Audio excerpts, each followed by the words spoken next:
Bonjour et bienvenue dans cette vidéo. Il pleut dehors, mais je vais quand même essayer de la faire. En fait, je fais juste cette petite vidéo pour vous montrer un truc que j'ai découvert avec la fusion des métaux, donc notamment du cuivre. Enfin, c'est pour le cuivre que ça va être utile.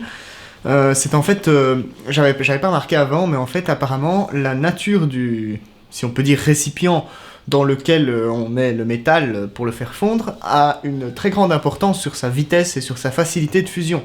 Voilà, j'ai découvert ça la semaine dernière, enfin je sais plus, il y a 2-3 semaines, voilà, et je vous fais cette vidéo maintenant parce que j'ai pas eu trop le temps avant. Donc je vais vous montrer un petit peu ce qu'il en est en faisant fondre du cuivre à l'intérieur de ce machin. Donc vous allez comprendre, on se retrouve tout de suite. Donc voilà, ici j'ai du cuivre, vous allez comprendre ce que je vais faire. Donc j'ai des simples fils de cuivre ainsi. Et je vais tenter, donc on va essayer d'en prendre un beau, je vais tenter donc de les faire fondre de différentes manières pour vous montrer à quel point certaines choses peuvent avoir une importance. Donc je vous explique. La première fois que j'avais fait fondre des fils de cuivre comme ceci, donc ça avait marché, mais ça avait pris assez bien de temps. J'avais donc mis simplement le chalumeau comme ça sur le fil de cuivre, et le fil de cuivre était maintenu avec une pince. Donc je vais recommencer pour vous faire la démonstration. Donc voilà, je vais mettre mon masque, parce que les effluves du chalumeau c'est assez dégoûtant, et on va faire ça tout de suite. Donc vous avez le fil de cuivre en gros plan, ici, et je vais allumer le chalumeau, pour vous montrer à quel point ça prend du temps. Attendez, on va mettre quand même ce qu'il y a autour, parce qu'il ne faudrait pas que ça brûle.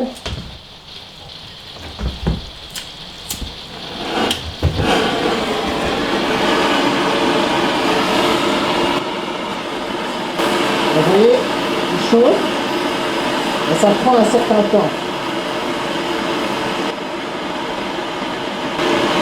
Voilà, là il commence tout doucement à fondre.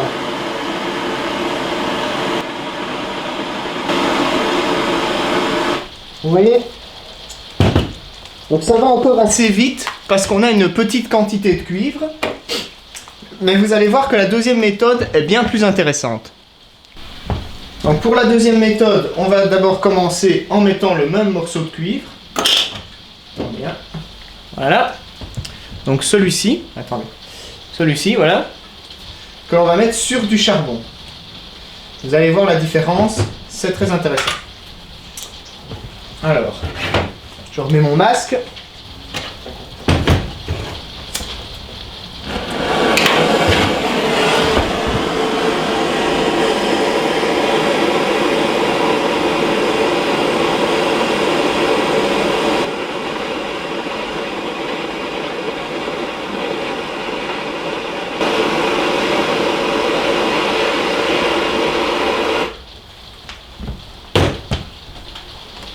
Voilà, là je suis plus ou moins resté le même temps, et vous avez vu la quantité de cuivre qui a fondu.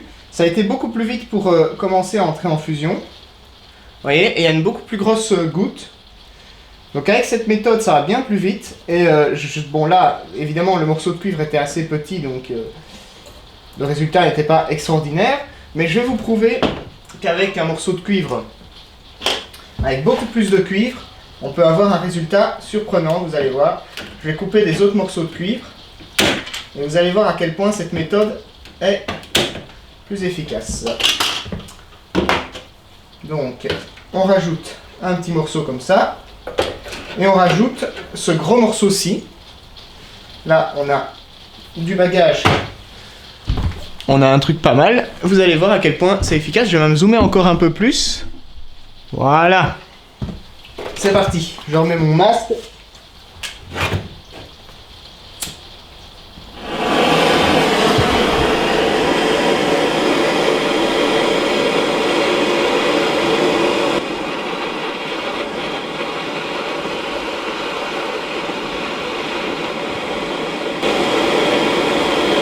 voilà, ça commence à fondre.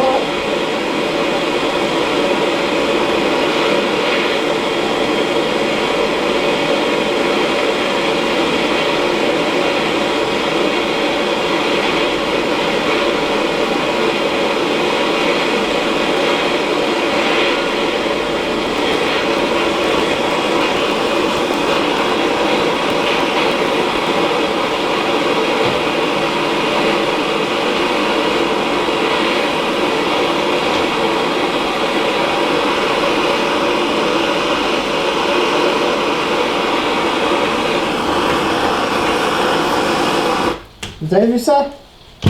Regardez-moi ça que c'est beau. Vous avez vu la quantité de cuivre que je parviens à fondre? Je vous signale que j'aurais jamais su, avec un simple chalumeau, fondre une telle quantité sans utiliser la méthode du charbon. Et donc cette méthode va me permettre dans une prochaine vidéo, j'espère que vous viendrez la voir, de faire fondre une quantité beaucoup plus importante de cuivre. C'est ça mon but, c'est pour ça que je voulais vous montrer ça aujourd'hui. Donc je vous explique exactement ce qui se passe. En réalité, pour faire fondre des métaux qui fondent à de très hautes températures, comme le cuivre par exemple, il est plus simple d'utiliser donc un feu avec des gros charbons et tout ça, donc un petit peu comme quand on veut forger. Donc j'ai déjà fait des vidéos sur la forge. J'utilise en général un feu donc de bois simplement, et je les laisse charbonner complètement pour qu'on ait vraiment des belles braises bien chaudes. Et c'est ça qui va chauffer le plus fort, il faut atteindre les 1000-1500 degrés. Mais dans un feu, c'est assez difficile d'atteindre la température nécessaire à la fusion réellement. Donc pour que le cuivre soit liquide, c'est assez difficile d'atteindre cette température-là dans un feu classique, à moins de vraiment pomper avec une source de... comment dire, une pompe, enfin un soufflet, etc. Pour avoir vraiment des braises bien rouges, bien jaunes, même limite. Et donc du coup là, ce qu'on fait dans cette technique-là, c'est qu'on accélère le processus de combustion du charbon, qui va chauffer donc très fort en brûlant le charbon, et c'est pour ça qu'il va pouvoir fournir la température qu'il nous faut pour faire fondre ces petits morceaux de cuivre. Mais là, on accélère le processus de combustion du charbon en utilisant tout simplement le chalumeau. Et ce sera plus efficace que d'utiliser directement le chalumeau sur le cuivre, étant donné que les flammes au gaz ont toujours une bien moindre température que les flammes générées et les braises générées par le charbon. Voilà. Donc ça, c'est l'explication au bazar, et donc c'est pour ça qu'en faisant fondre le cuivre, en le posant directement sur le charbon, on peut avoir ce résultat-là. Mais attention qu'il faut aussi réussir à orienter la flamme comme il faut pour que le cuivre soit en contact avec le plus de chaleur. Donc pour ça, il faut placer le chalumeau d'une certaine manière pour que la flamme passe d'abord par un petit morceau de charbon et puis soit renvoyée directement sur le truc en cuivre. Donc du coup, on aura d'abord la flamme du chalumeau au gaz qui arrivera sur le cuivre, mais qui sera amplifiée de la flamme générée par le morceau de charbon qu'elle brûle en même temps. Et c'est ça qui va faire qu'on peut avoir cette température qui va monter pour le cuivre jusqu'à 1080 degrés pour pouvoir le fondre, à peu près. Et c'est comme ça qu'on va pouvoir le fondre assez facilement et en plus grosse quantité. Bien sûr aussi, là j'ai utilisé des petits fils de cuivre, donc ça c'est beaucoup plus facile. Si je voulais refondre par exemple ces morceaux de cuivre là, comme ils sont là, ce serait beaucoup plus long aussi, étant donné qu'ils sont plus gros et donc il faut apporter plus de chaleur en même temps pour les faire fondre. C'est ça qui va être difficile aussi, c'est pour ça que j'ai utilisé des petits morceaux de cuivre. Mais par exemple avec le chalumeau classique sans utiliser la méthode du charbon, un petit morceau de cuivre comme celui-là, il ne fondra jamais. Parce qu'il est beaucoup trop gros déjà pour pouvoir fondre rien qu'avec la flamme du chalumeau. Par contre, si je le pose sur le charbon, au bout d'un moment, ça prendra un certain temps, mais au bout d'un moment, il va finir par fondre. Et c'est ça qui est intéressant dans cette technique. Voilà. Regardez la quantité de cuivre par rapport à mon doigt. Donc là, c'est plus la petite goutte qu'on avait au tout début avec le chalumeau sans utiliser la méthode du charbon.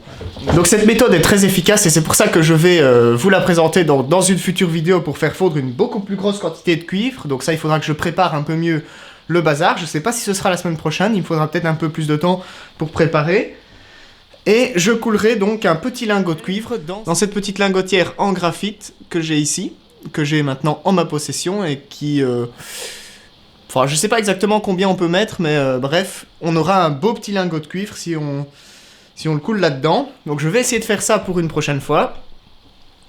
Donc on se retrouvera dans cette suivante vidéo. Je ne sais pas si ce sera la semaine prochaine ou la semaine d'après, on verra bien. En attendant, sur ce, comme cette vidéo était un peu courte, je vous laisse sur quelques images de métal en fusion que j'ai faites il y a quelques semaines en 4K. Donc c'est assez joli à voir. Je vous mets ces quelques images, et puis je vous dis à plus tard, et n'oubliez pas de vous abonner et de mettre un petit j'aime, de voir mes autres vidéos, et donc on se retrouve pour plus tard. Allez, salut!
Voilà, donc je l'ai fait plusieurs fois. Donc ça, c'est ce que j'avais fait la fois où je l'ai découvert, il y a 2-3 semaines.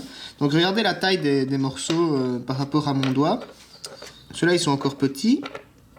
Mais enfin, vous voyez, ça fait quand même une quantité de cuivre assez considérable comparé aux petites gouttes qu'on peut obtenir si on le fait simplement avec un chalumeau.